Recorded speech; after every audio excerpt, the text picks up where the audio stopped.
We're standing on the thin platform of what looks like a fancy subway. The rails look well used, but not old. There are small overhead lights that are very dim, as if they are running on emergency power. The dim overhead lights are a blessing, but the size of the place makes me feel vulnerable. Staring ahead, the tunnel seems to be endless. It's almost dizzying. But there's a small light further ahead, and then a space that breaks the monotony of the tunnel's curved surface. Another platform. Maybe. Well, apparently Dennis doesn't like whenever I ask him things, so I'm gonna ask my own questions. Dennis doesn't answer. The reality of what we are seeing is sinking in. Whatever this place is, it is buried way underground. That seems impossible to me, making anything that's on the other side of this tunnel dangerous as far as I am concerned. But of course we are going to go on. Human curiosity is going to see to that. Also, the ringing noise is louder down here. It's much more solid now, and there's some other sound. Something like the faint hum of machinery. What's your take on this, boss? You think we're safe here? Dennis asks. Not at all. This is what I think to myself, but I don't want to let Dennis see that I'm rattled. While he seems to be limping along much better than when we first stumbled into this place, he's still in rough shape. I'm leading him here, and I should probably make him feel confident in that. Yeah, we'll be fine. You reassured Dennis. We're too far in to go back, I say. Besides, if we get caught for trespassing, I'm pretty sure we'd slide by.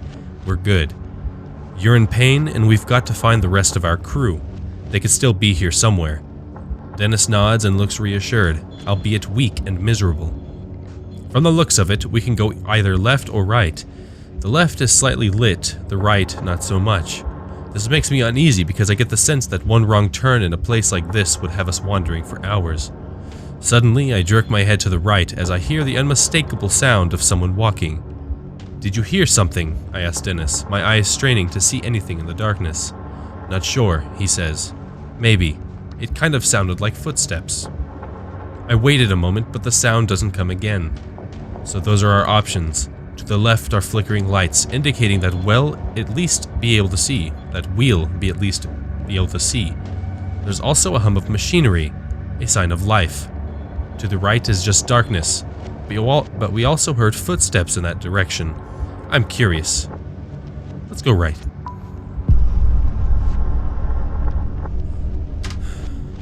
If there's anyone here, they're worth speaking to. Right it is. Continue. Still no sound.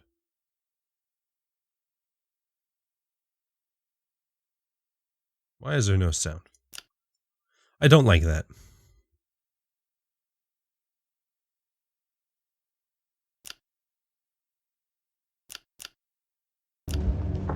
Okay, we'll just continue. No music, I guess. Oh, I turned the music off, that's why. I'm stupid. As we leave the glow of electric lights, things instantly start to feel a bit more sinister. I look at Dennis's injuries again. The gash along his side is inflamed now. And while the bleeding seems to have stopped, the amount that has soaked into his pants and shirt is beyond alarming. How much further can you walk? I ask him. Can you keep going? Yes, Dennis says.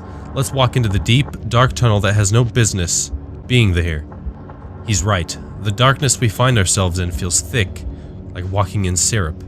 I am reminded of the fear I felt as a child when I had to go into the basement to fetch tools for my dad.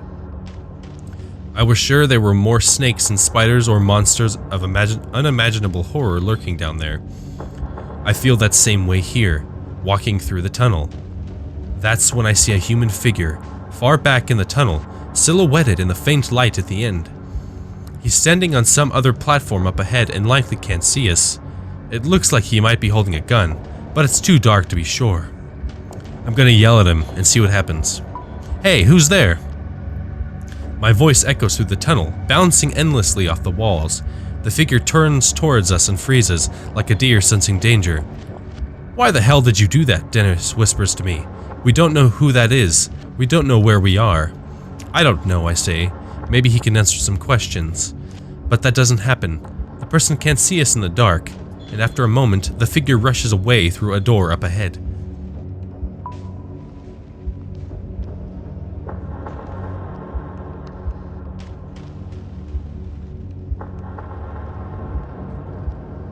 As we head further into the tunnel, we reach another platform.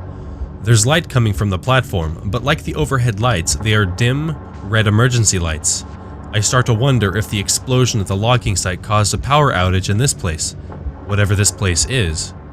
The ringing noise that I originally thought was in my head is getting louder. I'm starting to think it's some sort of alarm. When we come to the large open area ahead in the tunnel, it further resembles a subway station. As much as I try to ignore the reality, it's undeniable.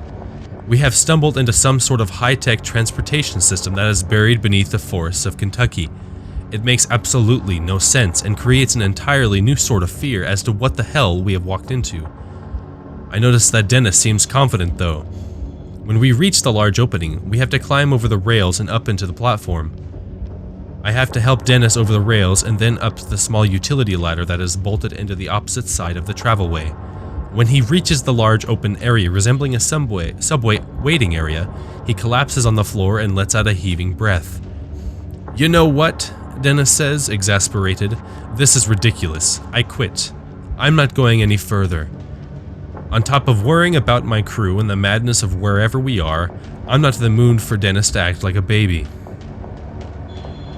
I'm gonna tell him to pull it together. "Get up. Pull it together, Dennis, you damn pansy." I'm ashamed that I'm getting irritated with him. "Oh, you think I'm just relaxing here?" he asks sarcastically. "Sorry if I'm slowing your progress. Great plan you got here, by the way." His response makes my blood boil. I don't need this shit from him right now. That's for sure. I'm gonna help him up slowly. I don't want to be mean to the guy. I can't stand the guilt anymore. A sappy apology comes out of my mouth before I can clamp my lips down against it. Sounds more human that way. "I'm sorry I lost my temper," I say.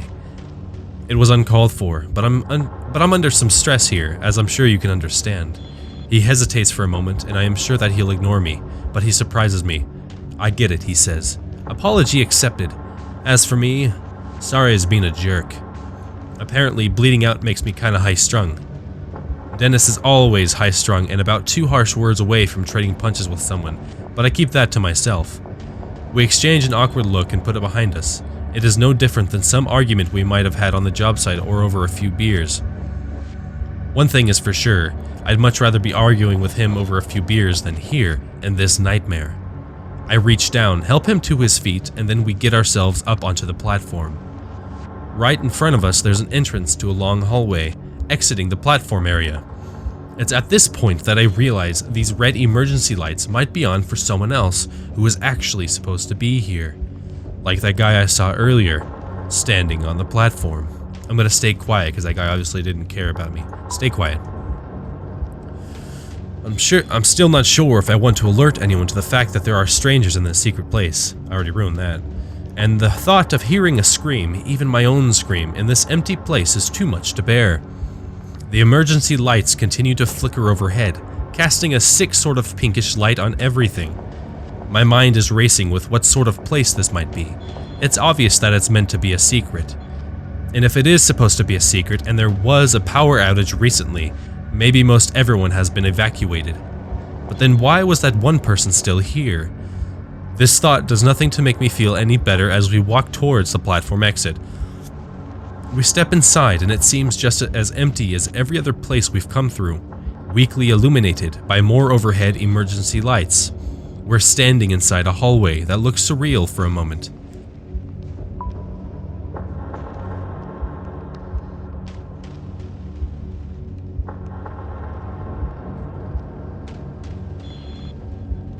The hallway reminds me of a hospital wing, but there's something not quite right about it. It's the first clean and tidy area I've seen since coming to in the woods. It looks like it was recently in use, despite the dim emergency lights overhead. There are chairs against the walls and the floors look well cleaned, as do the walls.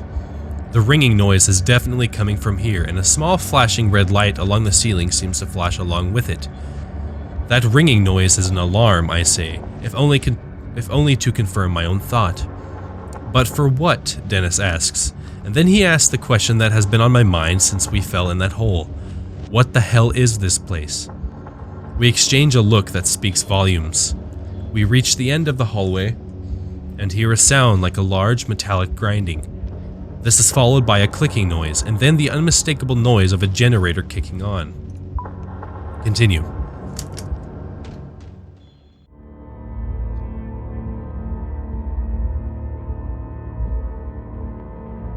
Without warning, the facility jolts to life. The red glow of the emergency lights is suddenly replaced by bright white fluorescent ones. That mechanical hum is oddly comforting. Somehow, the power being back on urges us on. It's then that I notice the ringing noise has stopped. So it had been an alarm. But for what? Just the power failure? We head down the hallway, the electric hum of the lights sounding eerie overhead. Other than that, the place is dead quiet. The hall is about 100 feet long, with two main doors. One door opens onto a large room that looks like a conference room with a whiteboard and paper strewn about. Across the hallway, another door looks like a laboratory of some sort. Dennis slumps against the wall in defeat and lets out a scary-sounding chuckle.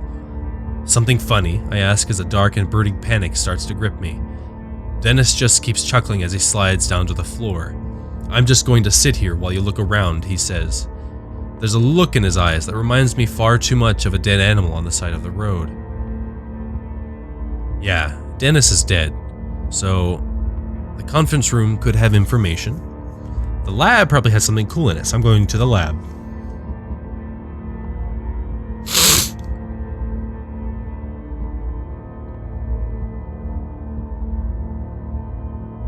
Walking inside, I see small vials and glass containers held in a very clear glass case.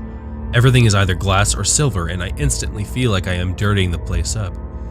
I notice several test tubes in glass cases, as well as some sort of tube system that seems to have a clear fluid trapped inside of it. In the back corner, I find a laptop in screensaver mode. Look at test tubes or look at the laptop. Considering I don't know what tubes are going to be, considering I'm just a foreman, I'm going to look at the laptop and see what information I can find. I hit the enter key and a plain gray background pops up. There are several icons and folders to choose from. I click on a folder labeled Test 1.5 Ethos. A few documents are filled with formulas and names I mostly don't understand, but there are some things that are easy to understand. Things that make my blood go cold. Subject number 6, cause of death, embolism or aneurysm. Or both, ? Ideas for new delivery mode, spherical, liquid, induced comatose state first, TerraCore Co., possible plutonium supplier. I'm going to look at the test tubes. I can't help but check out the test tubes. They're all filled with varying green and light blue fluids. One of them looks to have some sort of glowing dirt resting in the bottom of it. Another holds what looks like a grasshopper submerged in liquid. Only it's the strangest grasshopper I've ever seen.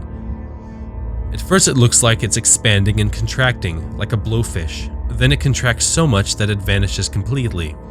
As I look closer, it springs back into existence in a completely different test tube, and I'm embarrassed when I actually jump back.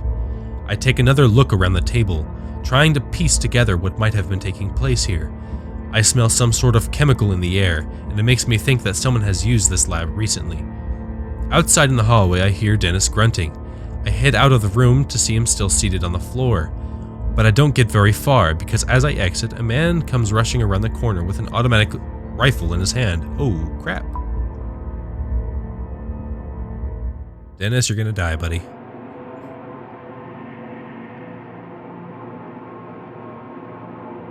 It's hard to look beyond his rifle, but the man carrying it is young, with messy, dark hair. His skin is so pale that I wonder if maybe he lives down here. He has the look of a guy who's been cooped up for a little too long. He doesn't seem like the kind of person I'd trust with a gun in a stressful situation. As he sees us in the doorway, he screams and brings the gun up. It is aimed directly at my head. Dennis jumps up and stands next to me like he's ready to run for it. I recognize him by his height and build. He's the person I could barely see back in the dark tunnel. I'm gonna put my hands in the air. He has a rifle. I put my hands in the air, surprised at how natural it feels to go into this surrendered state. Maybe it's because this feels like a dream. Maybe it's because I feel like I'll snap awake if this maniac pulls the trigger. "Who are you and how did you get here?" the man asks harshly. Before we can answer, he continues speaking. "I don't recognize you. If you're here, you would have to sneak by the security mics in the entrance hall." "What?" I ask, unable to think of anything else to say. "Who are you?" the man asks. "Did you do this?" The man eyes us both, and I see something in his eyes that unsettles me. He is scared, but that there is something else. I'm going to tell him who we are. We're loggers. His eyes look distant for a minute, and then he says, "Bullshit." But for some reason, I am pretty sure he knows I'm telling the truth. "Someone knocked the power out," the man says. "It's back on now, but if it was out long enough, well, we're in a heap of trouble." "Was it you? Who sent you?" "Look, we don't know what you're talking about," Dennis says. "Something happened out in the woods. Are you alone? Are there others with you?" the armed man asks, thrusting the gun in my face. How the hell did we get in this situation, I think to myself. If we hadn't fallen into that hole, we wouldn't be here. I'm not really sure if we want to be giving this guy information. We don't know anything about him. Then again, he might have answers. Nah, I'm not gonna throw my crew into this. No, just us. The man looks me up and down, trying to tell if I'm lying. "What happened before you came here?" he asks. "No clue," I say. I open my eyes on the ground and don't remember anything. The last thing I remember was feeling up my power saw and then I was on my ass. We could hear the alarm from where we were. And there was a flash of white light, Dennis adds, like a bubble coming up out of the ground. "But how'd you get in here?" the man asks. I point down the hall towards the subway. "We came in that way. The doors weren't locked." His expression calms a bit, but I'm still very aware of the gun that is leveled less than a foot away from my face. I'm gonna ask him to put the gun down. Yeah, I'm gonna tell him to put it down. "The only way I'm putting this rifle down is after I've blown your brains out," the man says. With that, he sticks the muzzle of the gun in my face. It's a childish move, a playground tactic at best, but it's sufficient to show me that he knows he's in control now. He then levels the rifle at Dennis, and I can only assume it's because his wounds make him appear to be the weaker of us. The man takes a shaky step forward. Dennis looks back and forth between the barrel of the gun and me, his eyes pleading for help. I'm gonna step between them. Before I'm fully aware of what I'm doing, I step out in front of Dennis. The barrel of the rifle is nearly touching my chest now. Both Dennis and the man seem a little confused at my action, and I do my best to swallow down my fear. "I don't know what's going on here," I say, "but we are both here by mistake." "Well, you have no business here," the man says, "but now that the power is on, I think you might be too late anyways." "For what?" I ask, but he doesn't answer me. Instead, he steps forward and actually pushes me backwards with the end of his rifle. The man then repeats a question he asked before, one that makes no sense and honestly makes me think he might be a little crazy.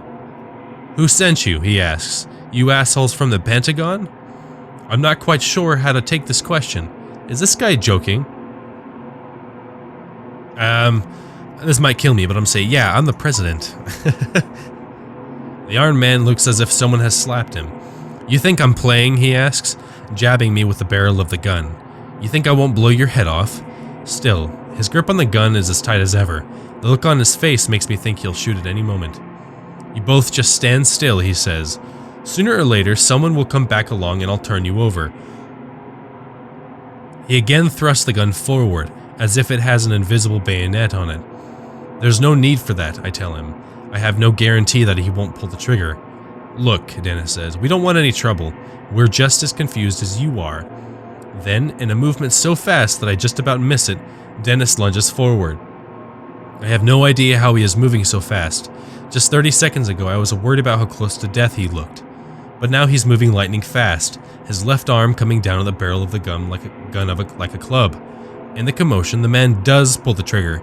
The booming noise is deafening, and there is a moment where I think I've been hit. It takes the clanging noise of the sound tearing into the floor at my feet to help me realize that I have not been shot. I look to the floor and see where the shot missed my right leg by less than 3 inches. I'm paralyzed, in shock for a moment as Dennis and the man fight over possession of the rifle. There's a fire extinguisher on the wall I could use as a bludgeon, but I might not have enough time to grab it before Dennis is overpowered. Well, I'm gonna punch the guy. I don't have time. Dennis has the man pinned to the floor, but isn't strong enough to keep him down. As I fall to the floor to help, the barrel of the rifle swings right in front of my face, a reminder how close I had come to being shot. On my knees now, I deliver a hard, stiff punch to the man's face. I don't punch someone often, never, really. I'm not usually the brawling type. Still, it is apparently effective. The man's head snaps back hard and his grip on the gun loosens. Dennis grabs the gun and falls to the floor, clearly winded and in pain. Our attacker is immobilized and I can feel a shift in the situation. Yes, although he is basically harmless now, I feel the need to pummel him, a desire that builds with each second I look at him. Nah, I'm gonna stand up and step back. I wish I could just take the gun. He's definitely not now, no threat. Or at least that's what I think. But he surprises me by mustering up one more swift kick in my direction, connecting with my forehead. My eyelid swells to the size of a grape almost immediately. It seems like this last attack is more to spite me than to defend himself. I stumble back and ready myself for another round of blows, but he just slouches into the floor. He's done. Dennis instantly hands the rifle over to me and I take it with shaking hands. I can't believe you stepped between me and that gun, Dennis says. He could have killed you. I was pretty sure he wouldn't, I say, although I had known no such thing. Still, thanks man, that was some heroic stuff. You would have done the same, right? Dennis says nothing, his eyes look to the floor. Whatever. What do we do now, boss? Dennis asks. We've come this far and I want answers. I sense that Dennis does too. I take a hard look at the man before I reply. We get answers from this guy. No answers, the man says. I don't have any. Next time, I won't just hit you, I say, plunging the rifle towards him. Now get up. He obeys quickly, but his legs are wobbly and he leans against the wall for support. I can feel my swollen eyelid from where he kicked me earlier. I just hope it doesn't get so bad that it affects my sight. It probably will. Okay, let's move, I say, pointing the gun further down the hallway. We've come this far, and I'm not going to let this guy stop us. We walk down the hallway until we come to the end. A single elevator waits for us, its steel sliding doors larger than a normal elevator. This is getting interesting.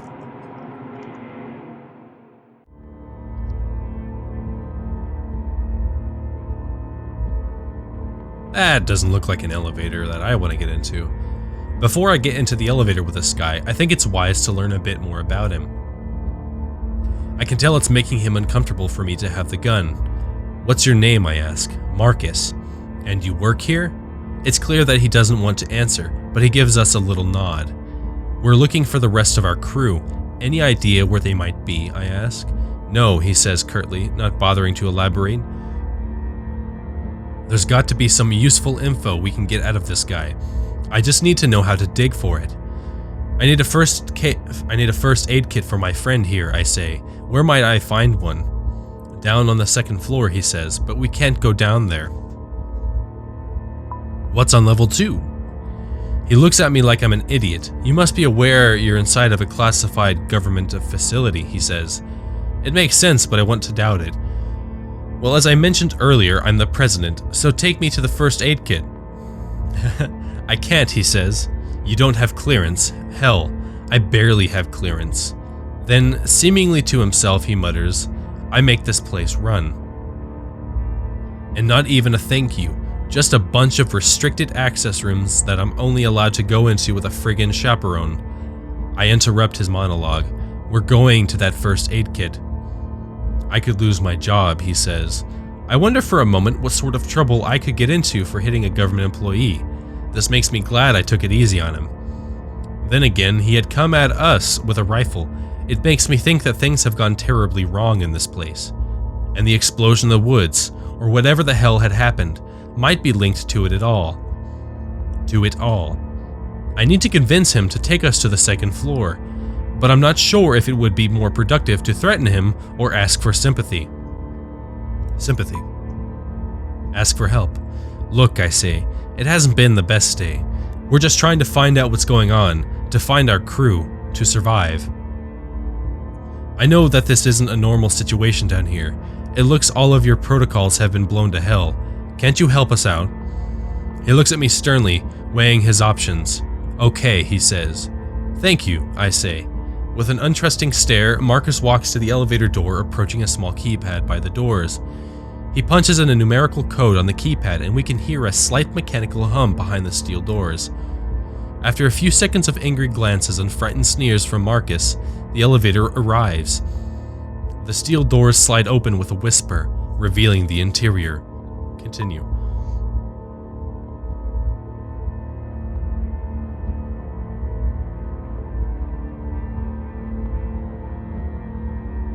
It's exceptionally well lit and looks to be made of stainless steel.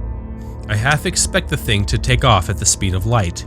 There's another small keypad on the front right panel by the door with the options for 3 sub-level floors.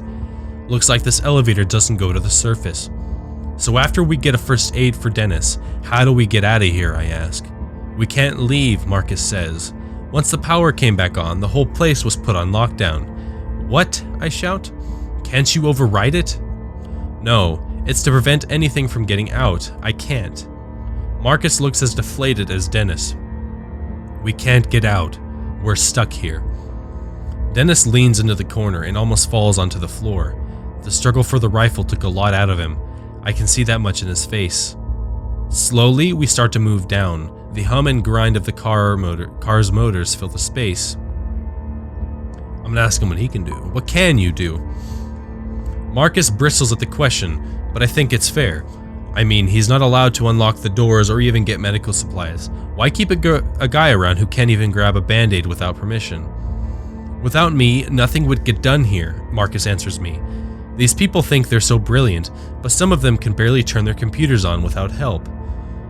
The top coder in my class at MIT, and I'm stuck living underground, helping idiots who don't even trust me with keys. What goes on here? Marcus shakes his head. You may as well shoot me, I can't tell you. Good enough. Why not? It's beyond classified, and the things I know don't even cover the start of it. What does that mean, I ask, starting to get irritated. It means that even if I wanted to tell you what sort of work is done here, I don't know enough about it. So he's obviously IT, so how big is this place? It's a government facility of the highest secrecy, Marcus says, a research facility. It goes 4 stories underground, and quite frankly, it scares the piss out of me that you two got in here so easily. Why is that, I ask. This is a Black Ops graveyard, he replies. Even the CIA doesn't know this place exists. What knocked the lights out? Seems like some sort of power outage, Marcus says. That's all I know. There was an outage and then... Then what? Dennis asks weakly. Then things got weird. Things got bad. Bad how? I ask. The whole place seemed to shake. The whole place seemed to shake when the lights went out. I was checking the monitors when it happened and everything went dead. It took no more than a minute or so before I started hearing the screams. People were being killed by... something. I tried getting the security cameras going again, but they only lasted for a little bit on my backup systems. But what I saw... What? I ask, feeling a sharp fear worm its way into my guts. Well, what I saw on the screens for that little bit of time made no sense. It made me get the gun from the emergency vault. I think whatever it is, it's still down here. Hold on, I say. There's an emergency vault with a rifle in the same room as the security cameras in this place? Marcus gives me a grin that looks nearly insane. There are guns locked away in every room in this place, just in case, you know. So we're still in danger here. As he opens his mouth to answer, the elevator comes to a stop and the doors slide open. Marcus is out right away without a word. He makes his exit and heads directly for a glassed-in room that is filled with computer monitors and high-end equipment. Dennis and I file out behind him, trying to keep up. As we do, one very alarming question runs through my head. What the hell kind of government facility keeps loaded guns and emergency vaults in every single room? And that is the end of Chapter 2. We'll go ahead and do the end of prompt screen and we'll see what's going on. See how we all fared here.